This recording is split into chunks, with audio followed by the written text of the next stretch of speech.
समय की बात है। परीलोक में पूजा नाम की एक परी अपनी बेटी पीहू परी के साथ रहती थी। पूजा हमेशा अपनी बेटी पीहू को सच्चाई और अच्छाई के रास्ते का पाठ पढ़ाती थी, जिससे कि वो आगे चलकर एक बहुत ही अच्छी परी बन सके और परीलोक का नाम रोशन कर सके और वो जरूरतमंद लोगों की भी मदद कर सके। उसी परीलोक में एक बहुत बुरी परी मौनी भी रहती थी। उसकी बेटी सुधा थी। ये दोनों ही पूजा और पीहू से बहुत ज्यादा जलते थे, क्योंकि हमेशा रानी परी अंजू से उनकी बहुत तारीफ सुना करते थे। रानी परी हमेशा ही इन दोनों की बहुत तारीफ किया करती थी। एक दिन की बात है।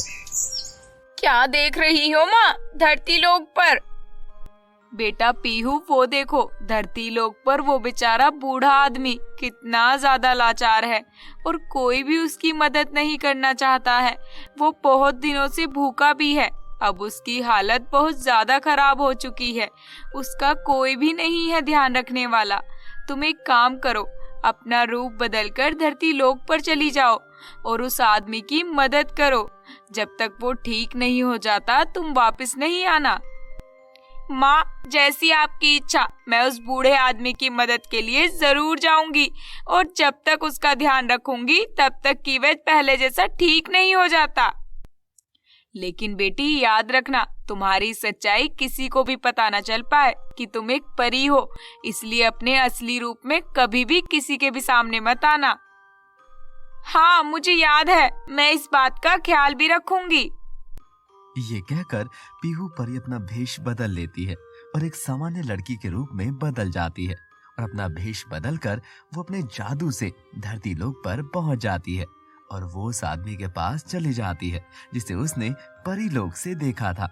वहां जाकर पीहू परी उस आदमी से कहती है, अंकल, मैं आपको बहुत दिनों से देख रही हूँ। आप बहुत बीमार हो और आपने बहुत दिनों से कुछ खाया भी नहीं है। हाँ बेटी, मैंने कुछ नहीं खाया। मेरे बच्चों ने मुझे घर से बाहर निकाल दिया। अब मेरा कोई भी नहीं है। बेटी, मैं क्या करूं? काम करने की हालत में भी नहीं हूं अभी तो, वरना काम करके ही अपना पेट भर लेता। कोई बात नहीं अंकल, आप उदास मत हो। यहीं पास में मेरी झोपड़ी है, आप उसी में रह लेना और आपके ठीक होने तक मैं आपका अच्छे से ध्यान रखूंगी। और उसके बाद पीहू उस बूढ़े का अच्छे से ध्यान रखती है, उसकी खूब सेवा भी करती है, एकदम अपने पिता के समान। और ऐसे ही समय बीतता जाता है और उस आदमी की तबीयत में कुछ सुधार आता है और उसके ठीक होने के बाद पीहू धरती लोक से वापस आती है। तभी वहां पर रानी परी अंजू आती है और परी से कहती है, बेटी पीहू, तुम बिल्कुल अपनी माँ पर गई हो। वो भी किसी की मदद करने से कभी पीछे नहीं हटी। मैं तुम्हें देख रही थी, तुमने उस बूढ़े आदमी की कैसे मदद की और उसका ध्यान रखा। मैं तुमसे खुश होकर तुम्हें तुम्हारा जादुई दंड देती हूँ। अब तुम हमारी तरह हर जादू कर पाओगी और तुम भी हमारी तरह बहुत शक्तिशाली होगी। शुक्रिया रानी परी। जादुई परी से दंड पाकर पीहू बहुत खुश हो जाती है, लेकिन वहीं पर मौनी और सुधा मनी मन ये देखकर बहुत ही ज्यादा जलने लगते हैं और मौनी अपनी बेटी सुधा से कहती है, देखा तूने, वो तुझसे कितनी आगे निकल गई है। अब तो उसे जादुई दंड भी मिल गया है, लेकिन तुझे नहीं। माँ, आप चिंता मत करो, इसे मैं जल्द ही सबक सिखाऊंगी। बहुत आगे बढ़ रही है ना मुझसे। अब पीहू अपने दंड से कोई ना कोई जादू सीखती ही रहती थी। एक दिन सुधा परी अपने दोस्त सुनील परे को बुलाती है और उससे कहती है, सुनील, तुम्हें भेष बदलकर धरती लोक पर जाना है और वहां जाकर तुम्हें पीहू को अपने पास बुलाकर कैसे भी करके उसका असली परी का रूप निकलवाना होगा। उसके बाद रानी परी खुद पीहू को परीलोक से निकाल देगी और सारी शक्तियां भी छीन लेगी। ये देखकर मुझे बहुत अच्छा लगेगा। लेकिन सुधा, मैं ये सब करूँगा कैसे? तुम्हें गरीब के रूप में लाचार बनकर धरती पर जाना है। तुम्हें देखकर पीहू खुद तुम्हारे पास तुम्हारी मदद के लिए आ जाएगी और तुम्हें कैसे भी अपने सामने उसका असली रूप लाना है। बस उतना कर दो सुनील, बाकी मैं खुद संभाल लूंगी। ठीक है, हो जाएगा।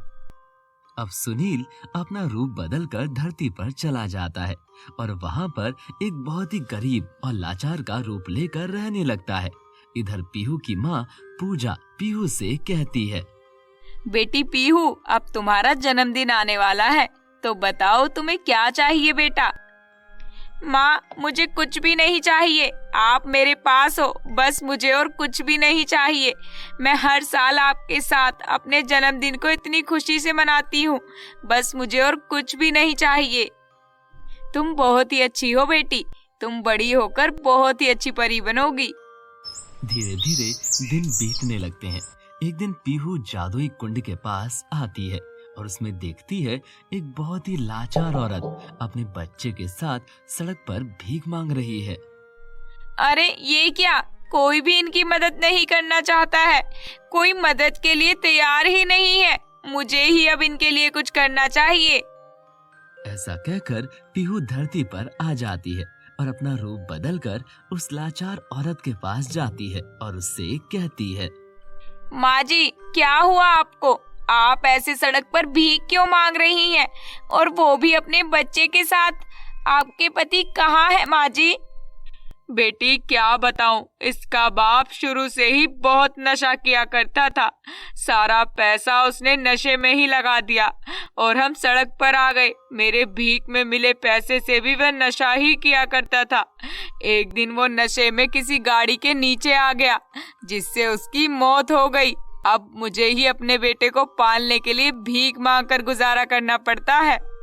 पर अब तो खाना खाए भी बहुत दिन हो गए हैं। मेरा बच्चा बहुत दिनों से भूखा है।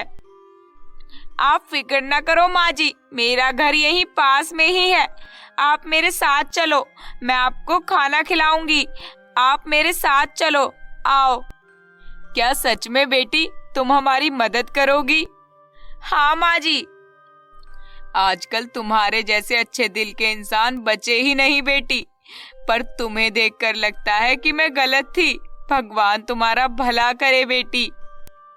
पीहू एक अमीर लड़की का रूप बदल कर जाती है और इस औरत की बहुत मदद करती है। वो इस औरत और उसके बच्चों को खाने के लिए खाना देती है और रहने के लिए एक छोटा सा घर, जिसमें वो बहुत ही खुशी से रहते हैं। एक दिन पीहू परी उस औरत से कहती है, माँ जी, अब आप यहीं पर रहना, आपको कोई भी यहाँ से नहीं हटाएगा। अब मैं जा रही हूँ, आपको कभी भी किसी चीज की कमी नहीं पड़ेगी। बेटी तुम हमारे लिए किसी परी से कम नहीं हो। तुमने हमारी जिंदगी में आकर हमारे लिए इतना कुछ किया, जैसे एक परी करती है। नहीं माँ जी, मैं तो बस एक आम इंसान हूँ, आपकी ही तरह। बेटी मैं जानती हूँ कि तुम सच में एक परी हो। क्या तुम हमें अपना असली रूप नहीं दिखाओगी? नहीं माँ जी, मैं सच में एक आम लड़की हूँ, मैं कोई परी नहीं हूँ। बेटी मुझसे झूठ मत बोलो, मैं तुम्हें अच्छे से जान गई हूँ। तुम हमारी मदद के लिए ही आई हो धरती पर। बेटी एक बार अपने रूप में आ जाओ, हम तुम्हें असली रूप में देखना चाहते हैं। इस औरत के इतना कहने पर वो मान जाती है और उस औरत से कहती है, ठीक है माँ जी, लेकिन आप किसी से भी मेरी सच्चाई नहीं बताना।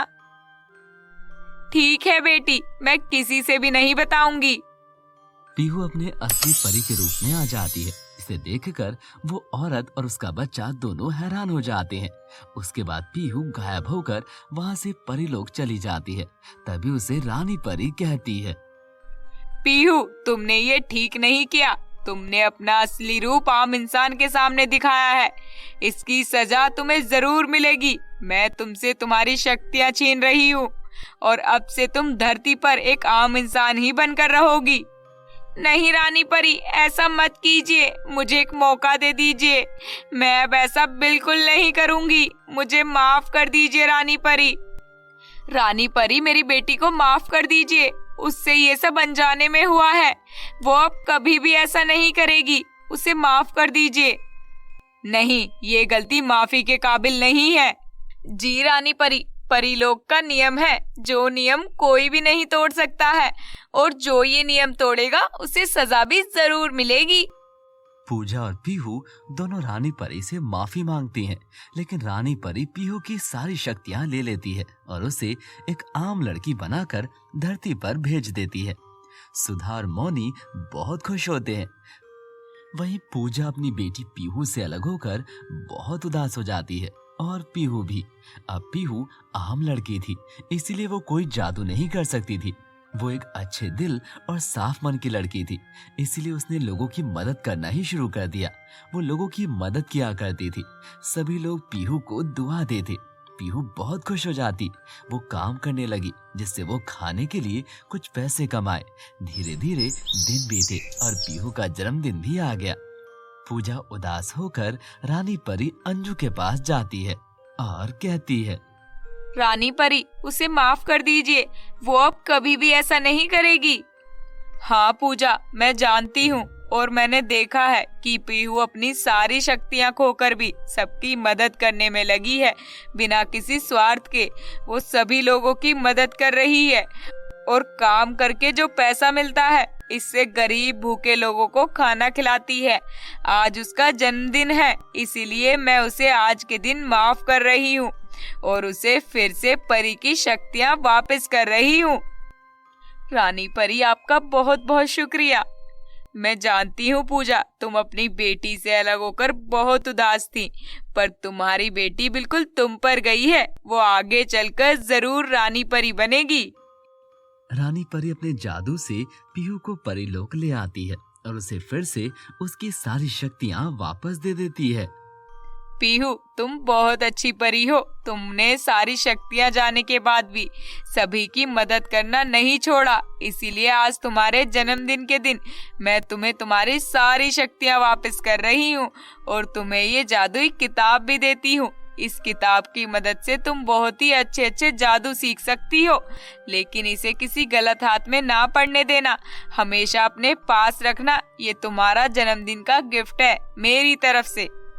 पीहू बहुत खुश हो जाती है, लेकिन अब सुधा फिर से ये देखकर जलने लगती है।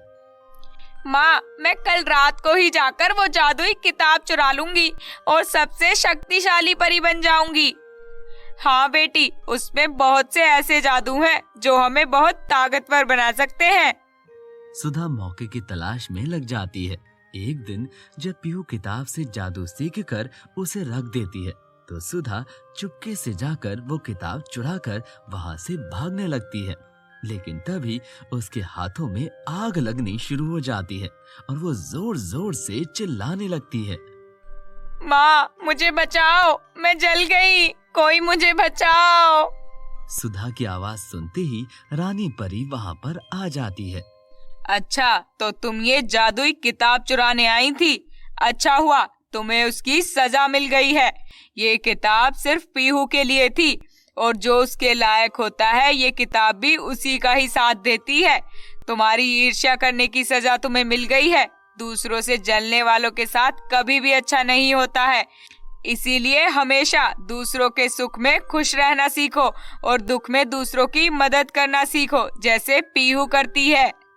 हमें माफ कर दीजिए रानी परी, अब हम कभी भी ऐसा नहीं करेंगे।